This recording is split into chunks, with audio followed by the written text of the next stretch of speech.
What if I told you that beneath Minecraft's blocky, family-friendly surface lies a web of mysteries so disturbing that some players refuse to acknowledge they exist?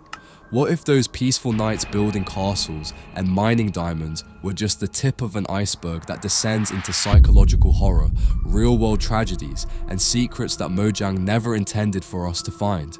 Welcome to the Disturbing Minecraft Iceberg, where we'll journey from the strange but harmless oddities that most players know about, down to the deepest, darkest corners of Minecraft's history that will genuinely make your skin crawl. I've spent months researching every layer of this iceberg, digging through archived forums, deleted posts, and testimonies from players who experienced things they wish they could forget.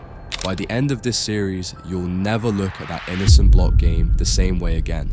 The surface level contains mysteries that are well known but unsettling. As we go deeper, each layer becomes more obscure, more disturbing, and frankly more dangerous to research. Some entries at the bottom of this iceberg involve real people, real consequences, and real harm that extended far beyond the game itself. Fair warning, this isn't your typical Minecraft content. We're not talking about Easter eggs or fun theories here. We're talking about things that made grown adults uninstall the game permanently. Things that caused genuine psychological distress, and incidents that law enforcement had to get involved with. So if you're easily disturbed, or you'd prefer to keep your childhood memories of Minecraft intact, this might be where you click away. Still here? Good. Because we're about to explore something that goes far deeper than most people realize. Level 1 of our iceberg starts with the surface level mysteries that most Minecraft players have heard whispers about. These are the entries that made it into YouTube videos, Reddit threads, and casual conversations between friends. They're unsettling, sure, but they're also the gateway drug to the much darker content waiting below. Let's begin with Herobrine. Now, I know what you're thinking. Herobrine? Really? That old creepypasta? But here's the thing about Herobrine that most people don't understand. The original story wasn't just some random internet horror story. It was a carefully crafted piece of psychological manipulation that tapped into something primal about our fear of being watched. The genius of Herobrine wasn't the white eyes or the mysterious structures. It was the way the story made you paranoid about your own single-player world. Think about it. Minecraft was supposed to be your safe space, your creative outlet where you had complete control. Then along comes this story about an entity that could invade that space, watch you, follow you, and alter your world when you weren't looking. The psychological impact was immediate and lasting. Players started seeing Herobrine everywhere, in shadows that looked too long, in trees that seemed out of place, in the movement at the corner of their screen that might have been nothing or might have been everything. But what makes Herobrine truly disturbing isn't the character itself, it's how the community weaponized it. Countless players have reported logging into their worlds to find structures they didn't build, signs they didn't place, or modifications they didn't make. Most of these were pranks by friends or siblings, but the psychological damage was real. Children developed genuine anxiety about playing Minecraft alone. Some refused to play in single-player mode entirely. Parents reported their kids having nightmares about white-eyed figures watching them through their bedroom windows. The most disturbing part? Mojang's response. Instead of dismissing Herobrine entirely, they started including removed Herobrine in their patch notes as a joke.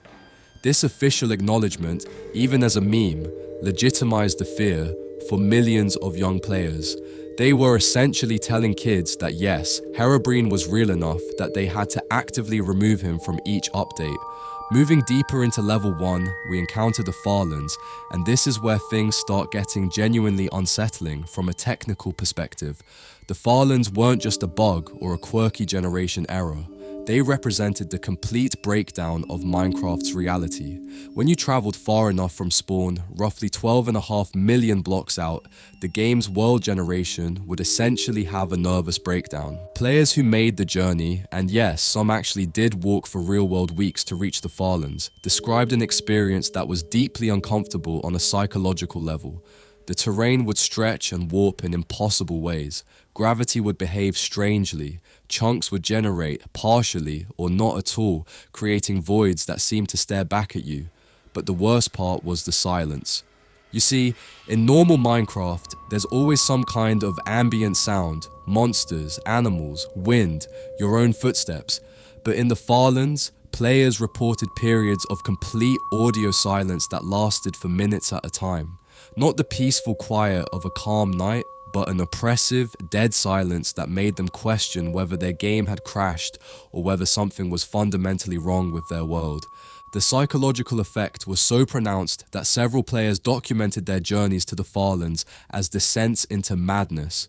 They'd start their recordings cheerful and excited, treating it like an adventure.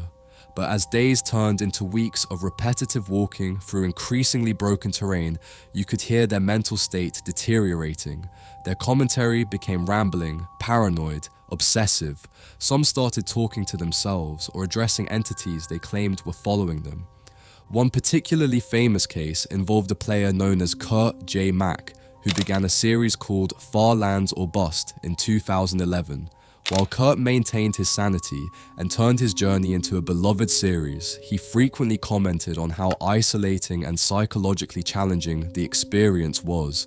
He described feeling disconnected from reality, losing track of time, and developing an almost obsessive compulsion to continue walking even when he wanted to stop. But Kurt was prepared for his journey. He knew what he was getting into. Other players stumbled into the Farlands accidentally, and their experiences were far more traumatic. There are documented cases of players who accidentally teleported or used coordinates wrong, finding themselves suddenly transported to this broken hellscape with no idea how they got there or how to get home. The panic and claustrophobia they experienced was real and intense. Then we have Minecraft's abandoned structures, and this is where the game's procedural generation starts feeling less like a feature and more like a glimpse into something that shouldn't exist. Desert temples, jungle temples, ocean monuments, these aren't just randomly generated buildings. They're tombs, prisons, and fortresses created by an unknown civilization that vanished without a trace. The implications are staggering when you really think about them. Someone or something built these structures. They carved out elaborate death traps, filled rooms with treasure, and then simply disappeared, leaving behind only empty husks for you to stumble across. The fact that these structures generate automatically without any player input means that Minecraft's world is essentially an endless graveyard of extinct civilizations. But here's what makes it truly disturbing. The structures aren't just empty, they're specifically designed to kill you. Desert temples have pressure plate traps connected to TNT. Ocean monuments are guarded by hostile creatures that will hunt you relentlessly. These aren't ruins that became dangerous over time, they're buildings that were constructed with the explicit purpose of murdering anyone who entered them. What kind of civilization builds elaborate death traps and then vanishes? What were they protecting their treasure from? And most importantly, if they're gone, why are the traps still active, still waiting, still hungry for victims? Some players have theorized that you, the player character, might be the last survivor of whatever catastrophe wiped out these civilizations. This would explain why you're alone in a world filled with hostile creatures and death traps. But it also means that everything you encounter in Minecraft, every zombie, every skeleton, every creeper, might be the twisted remnant of your own people, transformed by whatever force destroyed your world. The evidence for this theory is scattered throughout the game. Zombie villagers that can be cured back into normal villagers, suggesting that the undead were once living people. The fact that you can trade with villagers, but they live in small fortified settlements, suggesting they're hiding from something. The presence of nether portals in fortress structures, implying that someone was desperate enough to flee to literal hell rather than face whatever was coming for them. Cave sounds represent another level of psychological manipulation that most players don't fully appreciate. These aren't just ambient noises designed to create atmosphere. They're specifically engineered to trigger your fight or flight response at the most psychologically vulnerable moments. The sounds play when you're alone, in the dark, in enclosed spaces where you feel trapped. They're designed to sound almost familiar, like voices just out of hearing range, like machinery in the distance, like something large moving just beyond your perception. Your brain tries to process these sounds and assign meaning to them, but it can't quite make sense of what it's hearing, creating a state of constant low-level anxiety. But here's the truly insidious part. The cave sounds are procedurally triggered based on your behavior and location. The game is literally watching you, monitoring your stress levels, and playing disturbing audio at the exact moments when you're most psychologically susceptible to it. No. No. We're good. We'll figure out. It's like the game itself is actively trying to frighten you, studying your reactions, and adapting its horror tactics accordingly.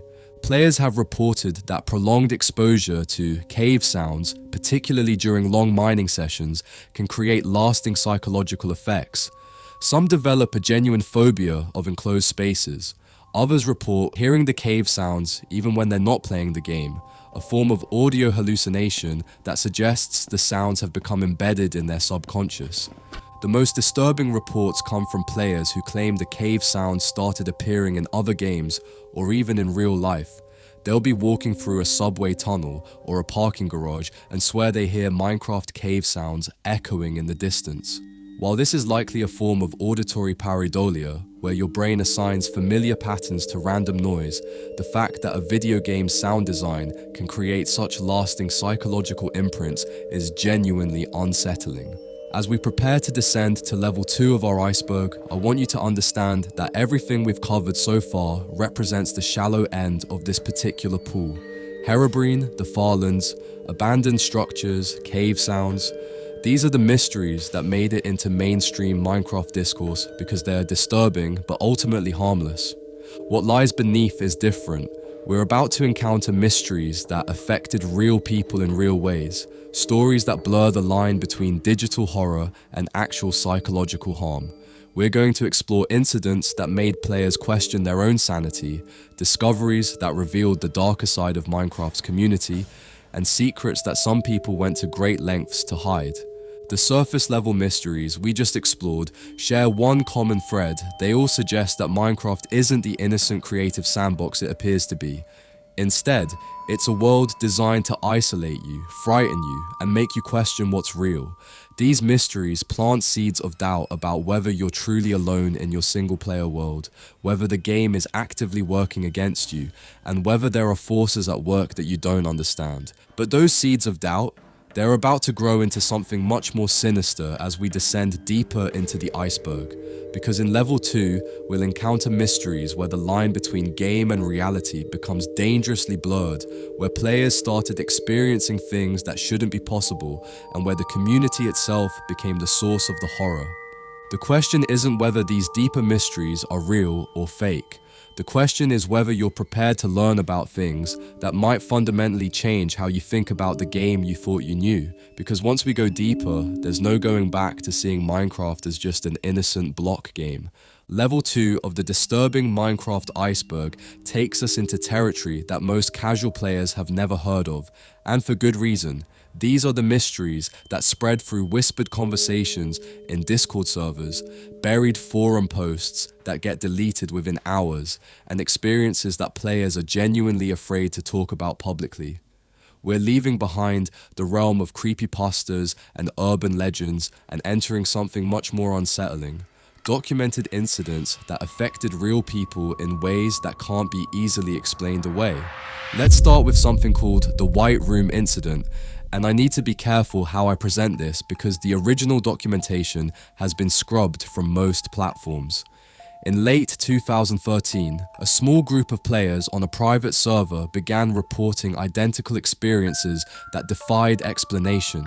They would log into the server and find themselves spawning not in their beds, not at spawn points, but in perfectly white rooms made of quartz blocks.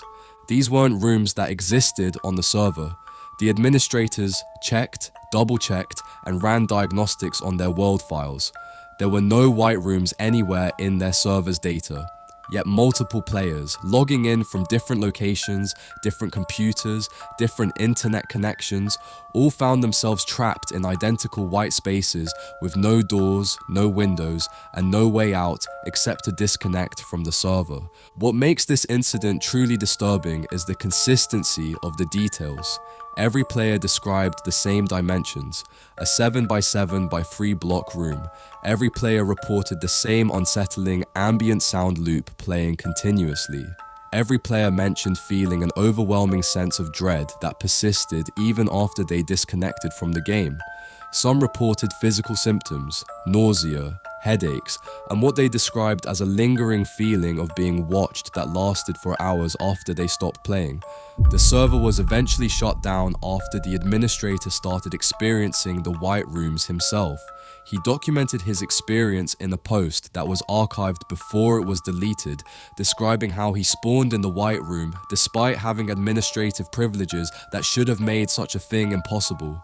He tried using server commands to teleport out, to change his game mode, to access the server console. Nothing worked. He was trapped in a space that, according to every piece of server software, didn't exist. The most chilling part of his account was what happened when he tried to break the blocks. Despite being in creative mode with unlimited building privileges, the quartz blocks wouldn't break. They wouldn't even crack. It was as if the room existed in some layer of the game that was beyond administrative control, beyond the normal rules of Minecraft's reality. Moving deeper, we encountered a phenomenon known as ghost players, and this is where things start getting genuinely frightening from a technical perspective. Ghost players are entities that appear in single-player worlds despite the impossibility of other players being present. They show up in screenshots, in recordings, and in the peripheral vision of players who swear they're playing alone. Unlike Herobrine sightings, which could be explained by pareidolia or hoaxes, ghost players have been captured in documented footage that's been analysed by experts. These aren't player skins or mob entities. They're figures that appear to be using the standard player model, but with corrupted or missing textures. They move differently from normal players, with jerky, unnatural movements that don't follow Minecraft's standard animation patterns. The most famous case involved a player named Sarah, who was recording a Let's Play series in 2014. During episode 43 of her series, viewers started commenting about a figure visible in the background of her footage. Sarah initially dismissed these comments, claiming she didn't see anything unusual during recording. But when she reviewed the footage herself, she found over 7 minutes of content showing a player-like entity following her at a distance, mimicking her movements with a slight delay. What made this case particularly unsettling was Sarah's reaction. She became increasingly agitated as she watched the footage, eventually stopping the review stream mid-recording. She posted a brief message on her channel stating that she was taking an indefinite break from Minecraft and she never returned to the game.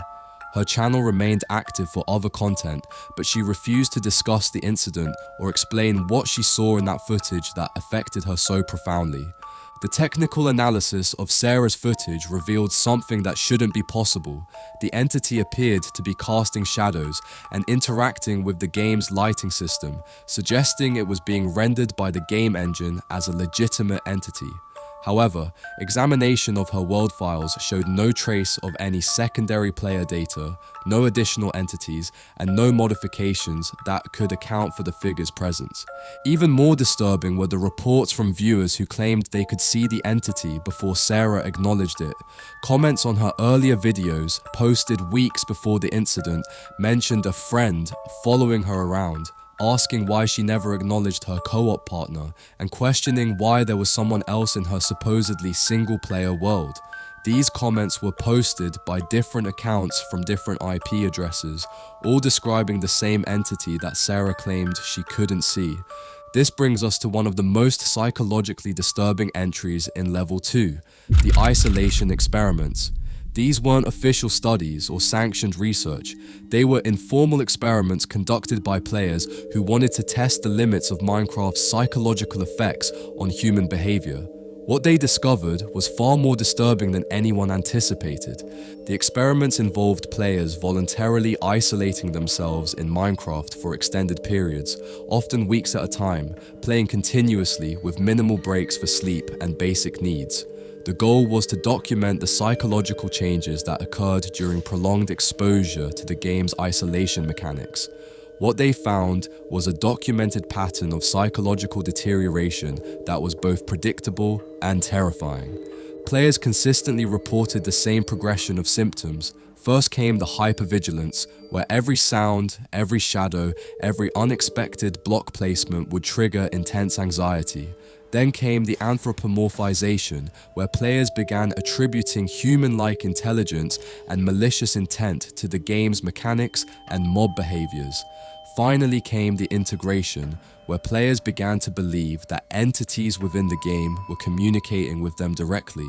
The most documented case involved a player who streamed his isolation experiment for 36 consecutive days.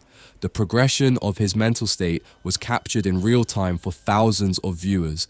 He started confident and methodical, treating the experiment like a scientific study. By day 10, he was talking to himself constantly. By day 20, he was having full conversations with entities he claimed were present in his world, but invisible to viewers.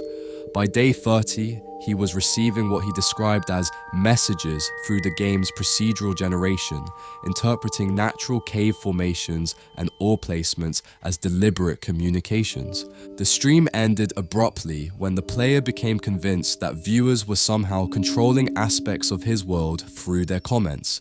He began responding to suggestions that no one had made, building structures based on instructions that didn't exist in his chat log, and eventually became so paranoid that he accused his own moderators of conspiring against him within the game itself.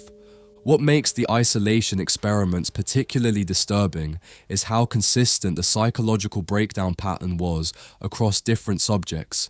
It suggests that Minecraft's isolation mechanics, combined with extended exposure, can reliably induce specific types of psychological distress. The game isn't just accidentally unsettling, it's systematically designed in ways that can break down human psychological defenses when experienced in extremes.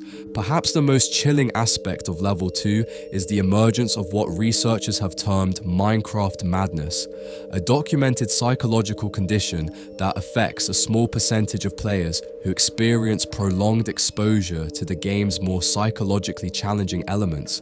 Symptoms include persistent auditory hallucinations of Minecraft sounds, visual hallucinations of block-based environments overlaying real-world vision, and compulsive behaviors related to mining, building, or resource collection that persist outside the game.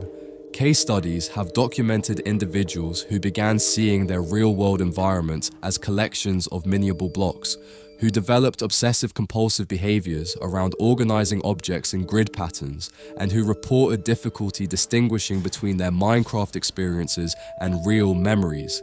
These aren't isolated incidents or attention-seeking behaviors. They're documented cases that required professional psychological intervention. The medical literature contains several papers discussing video game-induced psychological conditions, but Minecraft represents a unique case because of how its mechanics specifically target psychological vulnerabilities related to isolation, creativity, and control. The game creates a feedback loop where players invest enormous emotional energy into virtual creations that exist in a fundamentally unstable digital environment, leading to a form of chronic low-level trauma that can manifest in various psychological symptoms. What makes Level 2 of our iceberg truly disturbing isn't just the individual incidents we've discussed, it's the pattern they reveal. These aren't random glitches or isolated experiences. They're consistent, documented phenomena that suggest something fundamental about how Minecraft interacts with human psychology in ways that go far beyond normal gaming experiences. The players who experienced these incidents weren't seeking them out. They weren't trying to break the game or create viral content. They were ordinary people playing what they thought was an innocent creative game, only to discover that the game was playing them in return, pushing psychological buttons they didn't know they had, and creating experiences that would fundamentally alter their relationship with digital reality. As we prepare to descend to Level 3, understand that we're moving beyond incidents that can be dismissed as coincidence or exaggeration.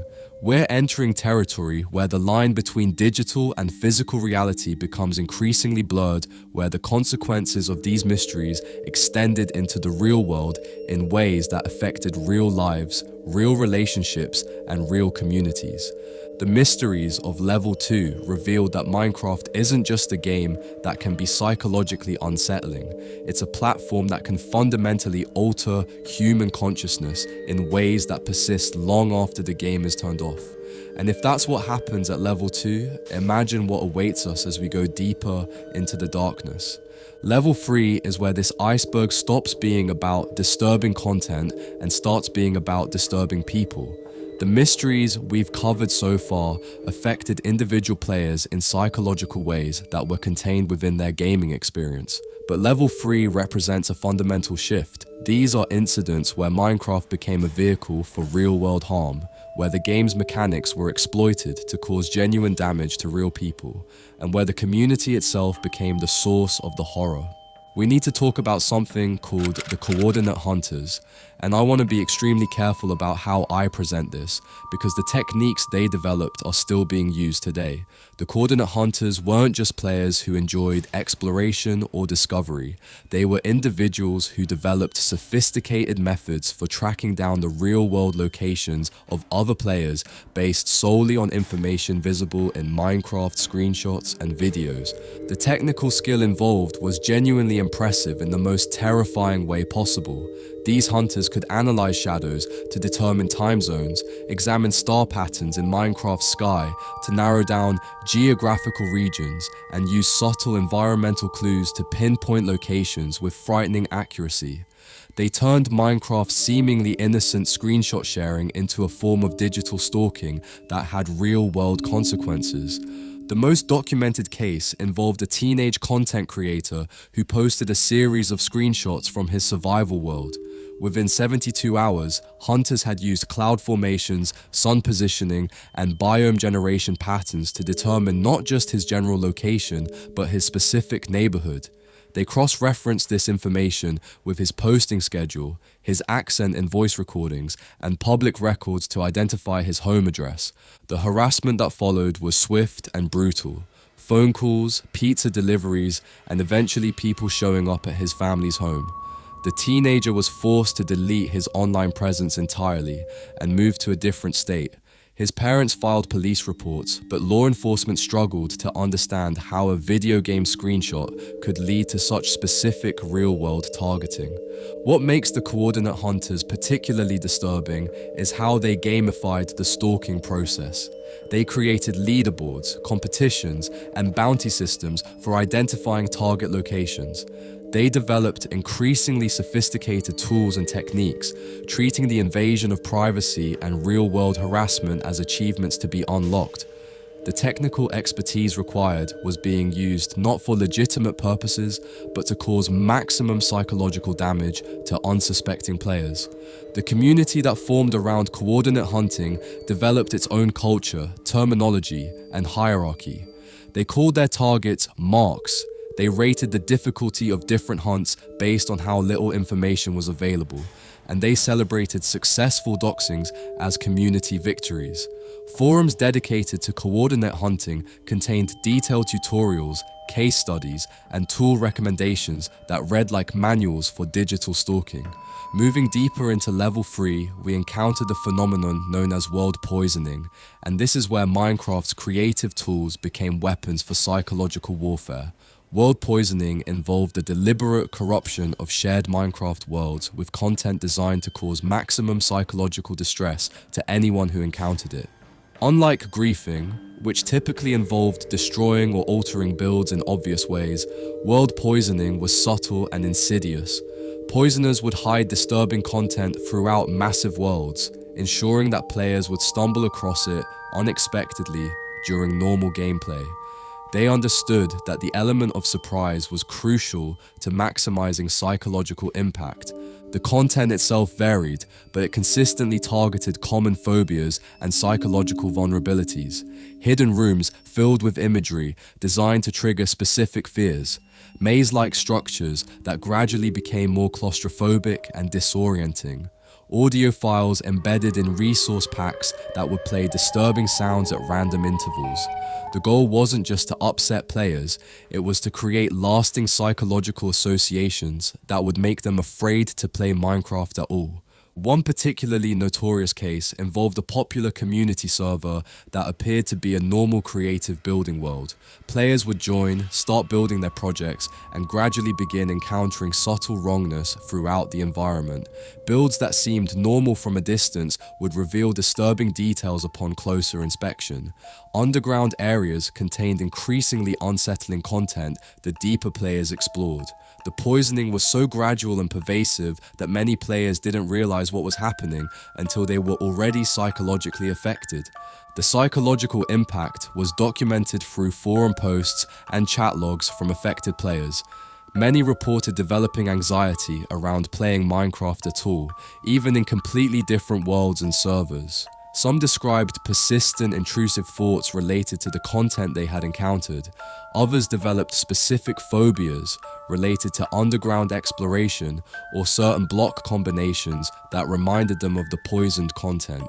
What made world poisoning particularly effective was how it exploited Minecraft's core mechanics. The game encourages exploration, curiosity, and discovery. Poisoners weaponized these positive impulses, turning the player's natural desire to explore into a vulnerability that could be exploited to deliver maximum psychological damage. They understood that content discovered accidentally felt more real and impactful than content that was obviously placed for shock value. The technical sophistication involved in advanced world poisoning was remarkable in its malevolence. Poisoners developed techniques for hiding content in ways that wouldn't be immediately obvious to server administrators.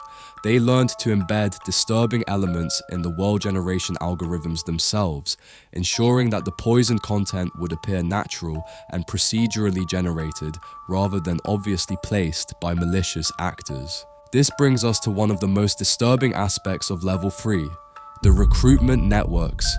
These were organized groups that used Minecraft servers as hunting grounds for identifying and grooming vulnerable players, particularly children. The game's social features, creative tools, and private messaging systems created an environment where predatory individuals could operate with unprecedented access to potential victims. The networks were sophisticated operations that understood both Minecraft's technical systems and the psychology of their target demographic. They created servers that appeared to be legitimate community spaces, complete with rules, moderators, and established player bases. These servers were specifically designed to attract younger players who might be socially isolated, seeking approval, or looking for mentorship in the game. The grooming process followed predictable patterns that exploited Minecraft's unique social dynamics. Predators would identify players who seemed lonely or seeking attention, often through observation of chat behavior and building choices that suggested isolation or emotional need. They would then position themselves as helpful mentors, offering to teach advanced building techniques, share rare resources, or provide access to exclusive server areas. The game's creative tools became instruments for this grooming process. Predators would collaborate on builds with their targets, creating a sense of shared accomplishment and special relationship. They would gift rare items or in-game currency to establish feelings of obligation and gratitude. They would create private areas within worlds where they could communicate away from other players and potential oversight. What made these networks particularly dangerous was how they leveraged Minecraft's positive associations to normalize inappropriate behavior. Children who might be suspicious of strangers online were more trusting within the context of a game they associated with creativity, fun, and safety. The game's blocky, cartoon-like aesthetic created a false sense of security that predators deliberately exploited. Documentation of these networks comes primarily from law enforcement reports and court cases, where the activities eventually led to arrests and prosecutions. The evidence revealed the scale and sophistication of operations that had been running for years, affecting hundreds of victims across multiple servers and communities. The networks maintained detailed records of potential targets, including psychological profiles, vulnerability assessments, and progression tracking for their grooming efforts. They shared techniques and strategies through encrypted communications, treating the exploitation of children as a skill to be refined and perfected. They developed contingency plans for when servers were discovered or shut down, allowing them to quickly relocate their operations to new platforms. Perhaps most disturbing was how these networks had infiltrated legitimate Minecraft communities. Some operators gained positions of trust and authority within established servers, using their reputations as respected community members to deflect suspicion and gain access to potential victims. They understood that appearing to be legitimate members of the community provided perfect camouflage for their actual activities. The psychological impact on victims was severe and long-lasting. Many developed trust issues that extended far beyond gaming, affecting their ability to form healthy relationships in both digital and physical spaces. Some experienced trauma responses triggered by Minecraft-related content, making it impossible for them to engage with gaming communities at all. The violation of trust within what they had perceived as a safe space created psychological wounds that required professional intervention to heal. Level 3 also contains what might be the most technically sophisticated and malicious use of Minecraft systems ever documented: the Reality Bleed experiments. These were coordinated efforts to use Minecraft's immersive qualities to create psychological experiences that would persist after players stopped playing the game, essentially using the game as a delivery mechanism for lasting psychological manipulation. The experiments involved creating highly immersive Minecraft experiences that were designed to feel more real than typical gameplay. This was achieved through custom resource packs that enhanced visual and audio fidelity, carefully crafted environmental storytelling that created emotional investment, and psychological techniques borrowed from virtual reality therapy research. The goal was to create experiences so vivid and emotionally impactful that they would integrate into the player's memory as if they were real events. The psychological techniques involved were sophisticated and deeply unethical. Researchers used principles from trauma therapy, memory formation research, and psychological conditioning to create experiences that would bypass normal psychological defenses. They understood how to trigger specific emotional responses, how to create false memories that felt authentic, and how to establish psychological anchors that would cause real-world triggers to activate memories of the fabricated experiences. Players who participated in these experiments, often unknowingly, reported a range of disturbing after effects. Some experienced intrusive memories of events that they intellectually knew were from a video game, but that felt as real as actual experiences. Others developed phobias or anxiety responses triggered by real-world stimuli that resembled elements from the fabricated experiences. The most severe cases involved players who struggled to distinguish between memories of the Minecraft experiments and actual life events. The documentation of these experiments exists primarily in academic papers that were later retracted and research that was deemed unethical by institutional review boards. The researchers involved faced professional consequences, but the damage to their test subjects was already done. The experiments revealed that Minecraft's immersive qualities could be weaponized to cause genuine psychological harm that persisted long after the game was turned off. What makes Level 3 truly disturbing isn't just the individual incidents, but the pattern they reveal about how Minecraft's design can be exploited by malicious actors. The game's emphasis on creativity, community, and exploration creates vulnerabilities that can be weaponized by individuals who understand both the technology and the psychology involved. The very features that make Minecraft appealing and engaging can be turned into tools for causing real-world harm. The incidents we've discussed represent a fundamental corruption of what Minecraft was intended to be. They show how a platform designed for creativity and positive social interaction can become a vector for stalking, grooming, psychological manipulation, and lasting trauma. The technical sophistication involved in these exploits demonstrates that they weren't random acts of malice, but coordinated efforts by individuals who studied the game's systems specifically to find ways to cause maximum harm.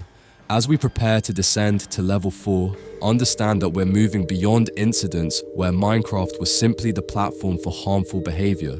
We're entering territory where the game itself may have been deliberately designed with features that facilitate these kinds of exploits, where the line between accidental vulnerability and intentional backdoor becomes increasingly blurred, and where the very nature of digital reality becomes a weapon that can be wielded against unsuspecting players.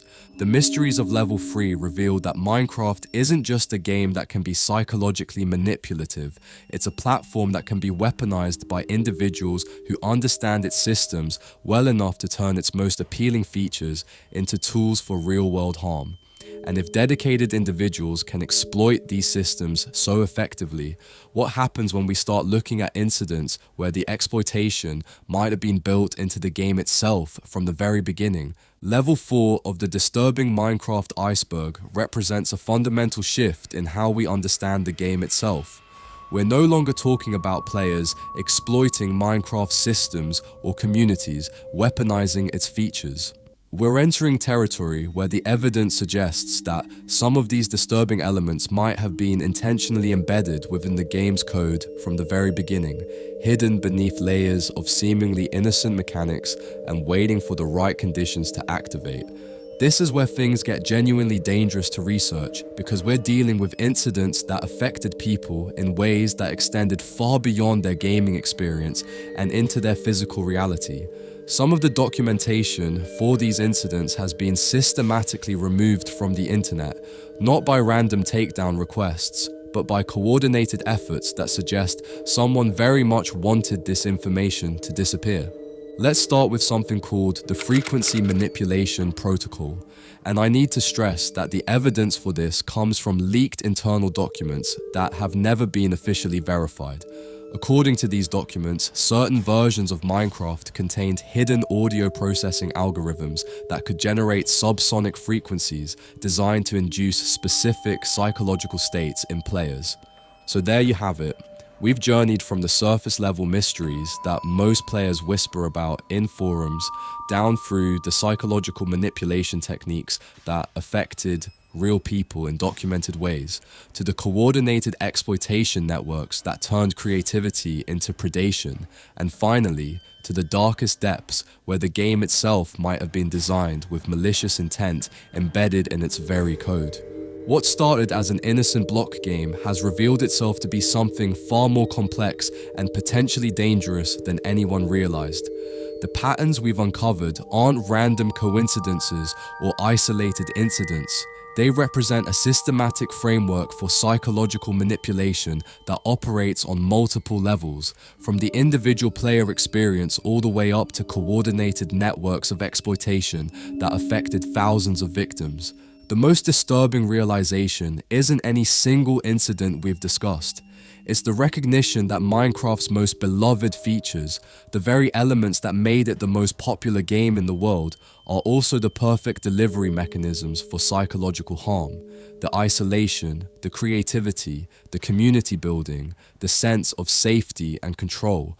All of these positive associations can be weaponized by individuals who understand both the technology and the psychology involved.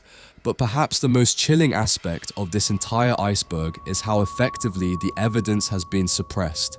Documentation disappears, forum posts get deleted, witnesses stop talking, and researchers face professional consequences for asking the wrong questions. The coordinated nature of this suppression suggests that we've only scratched the surface of what's really been happening beneath Minecraft's blocky exterior. If you've made it this far, you now possess knowledge that most players will never encounter. You understand that the game you thought you knew has depths that extend far beyond innocent creativity and community building. You've seen evidence that suggests some of the most disturbing incidents weren't accidents or exploitations, but potentially deliberate features embedded within the game's systems from the very beginning.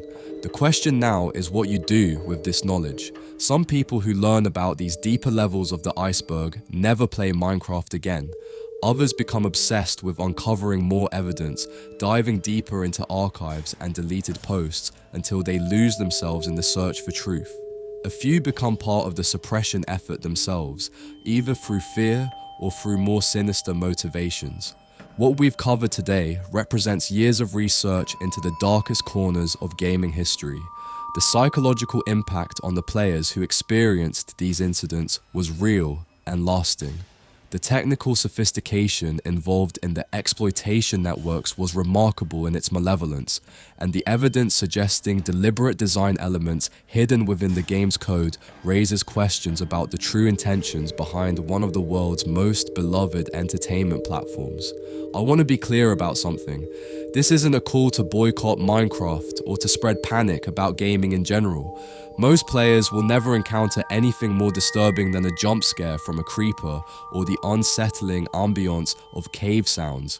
For the vast majority of people, Minecraft remains exactly what it appears to be, a creative, community-driven game that brings joy and inspiration to millions. But for those who dig deeper, who ask the right questions and look in the right places, there's evidence of something much more complex and potentially sinister operating beneath the surface. The incidents we've documented represent a dark mirror of everything that makes Minecraft appealing, showing how creativity can become manipulation, how community can become exploitation, and how safety can become vulnerability. The Disturbing Minecraft Iceberg isn't just about one game, it's about the nature of digital reality itself and how our increasing dependence on virtual spaces creates new opportunities for psychological manipulation and real-world harm. It's about how the same technologies that connect us and inspire us can be weaponized by individuals who understand their true potential better than we do. As we become more immersed in digital worlds, as the line between virtual and physical reality continues to blur, the lessons embedded within this iceberg become increasingly relevant. The techniques of psychological manipulation, coordinate hunting, world poisoning, and reality bleeding that we've documented don't just apply to Minecraft. They represent a framework that can be applied to any immersive digital environment where people invest emotional energy and trust. The evidence suggests that what we've uncovered is just the beginning. As virtual and augmented reality technologies become more sophisticated, as artificial intelligence becomes more integrated into our digital experiences, and as our psychological dependencies on digital spaces deepen, the potential for the kind of systematic manipulation we've documented only increases. So remember what you've learned today. Remember that digital spaces aren't neutral environments. Remember that the features that make virtual worlds appealing can also make them dangerous. Remember that there are individuals and organizations who study these systems not to enhance your experience, but to exploit your vulnerabilities. Most importantly, remember that the surface level of any digital platform is just the beginning. There are always deeper layers, hidden features, and suppressed incidents that reveal the true nature of the systems we've come to depend on. The Disturbing Minecraft Iceberg is a case study in how to look beyond the marketing materials and community consensus to discover what's really happening beneath the surface. Whether you choose to dig deeper or return to the surface level of innocent block building is up to you, but you can never again claim that you didn't know what lies beneath those peaceful nights of mining diamonds and building castles. The abyss has been revealed, and now you must decide whether to stare into it or look away. Thanks for joining me on this journey into the darkness. If you found this exploration valuable, there are other icebergs waiting to be explored, other digital mysteries that demand investigation. The question is, how deep are you willing to go?